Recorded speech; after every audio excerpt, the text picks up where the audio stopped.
उपास आहे ना आज? सोमवार आहे म्हणे मी याचा नाही करत नवरात्रीचे सोमवार आहे माझा.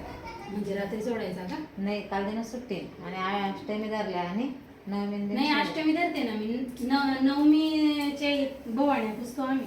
हा मग अष्टमी धरी का? हा नवीन उपास लागताच नाही पहिला दिन धरलं पहिला उपास. पहिल्या दिवसाला माझा सोमवार आहे ना माझा आज बी. मग सकाळी सोळा रात्री बी साबुदाणा दोन्ही टाइम साबुदाणा असं का? तर बसता उठता म्हणतात का? हा बरं बरं. आम्ही म्हटलं की रात्री सोडायचं त्याला बसता उठता म्हणतात म्हटलं. नाही रात्री जर सोडा राहिला ना मग तो 9 दिन वेगळा धरणा पडतो तो 9 दिन धरणा. हा 9 दिवस माते 9 दिन नाही धरा लागेल तो उठता बटा धरलो हा. आज पहिले माय आणि अष्टमी धरा